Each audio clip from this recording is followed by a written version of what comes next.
Corona virus के बायस खेलों के मैदान तो वीरान पड़े हैं, ताहम खिलाड़ियों की जानिब से मुख्तलिफ ट्वीट्स और बयानात ने शायकीन का दिल लगा रखा है।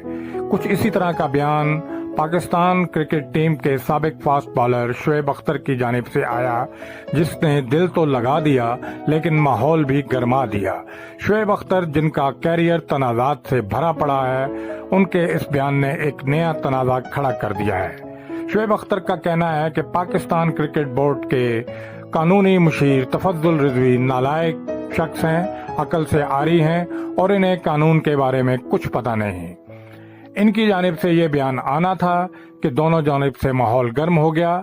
सबसे पहले बार कौंसिल ने शोएब अख्तर को वार्निंग जारी की कि वो वकला के बारे में इस तरह की बातें करने से गुरेज करें। शोएब अख्तर ने सूरत हाल को भांपते हुए फौरी तौर पर वजाहत जारी की कि उनकी लड़ाई वकला से नहीं, सिर्फ तफज्जुल रिजवी से है और वो अपने बयान पर कायम है कि ये शख्स नालायक और अकल से आरी है। इस बयान के बाद तफज्जुल रिजवी ने शोएब अख्तर को हत्या के इज्जत का नोटिस भेज दिया, जिसमें उनसे मुतालबा किया गया कि वो अपने बयान पर माफी मांगें या मुकदमे का सामना करें। शोएब अख्तर ने इस सूरत हाल को देखते हुए फौरी तौर पर अपना बयान जारी किया कि वो अपने कहे गए अल्फाज पर कायम है और एक लफ्ज भी वापस नहीं लेंगे। उससे पहले भी वो तफज्जुल रिजवी से 2 मुकदमात जीत चुके हैं। पाकिस्तान क्रिकेट टीम के साबिक खिलाड़ियों ने इस सूरत हाल को देखा और भांप लिया कि ये मामला सिवाय जग हंसाई के और कुछ भी नहीं बनेगा।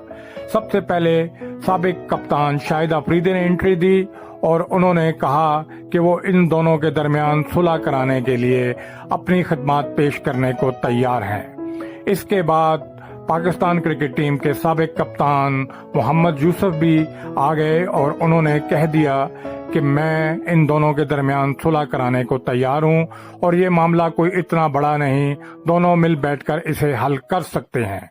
ताहम पाकिस्तान क्रिकेट टीम के एक और साबिक कप्तान यूनुस खान ने दोनों के दरमियान सुलह की बात तो नहीं की, लेकिन उन्होंने ये तक जरूर कह दिया कि तफज्जुल रिजवी और शोएब अख्तर के मामले में शोएब अख्तर हक पर हैं और वो जो बात कर रहे हैं पाकिस्तान क्रिकेट बोर्ड को इसका नोटिस लेना चाहिए। पाकिस्तान क्रिकेट टीम के साबिक फास्ट बॉलर शोएब अख्तर और पाकिस्तान क्रिकेट बोर्ड के वकील तफज्जुल रिजवी के दरमियान ये लड़ाई किस रुख पर जाएगी, ये तो आने वाला वक्त ही बताएगा। क्या साबिक खिलाड़ियों की एंट्री से ये मामला अदालत के बाहर तय होगा या इसके लिए मुकदमाबाजी करना पड़ेगी? शायकीन को अगले कुछ दिनों में मजीद दिलचस्प और सनसनीखेज बयानात सुनने को मिल सकते हैं। ग्लोबल करंट न्यूज, इब्ने सुल्तान।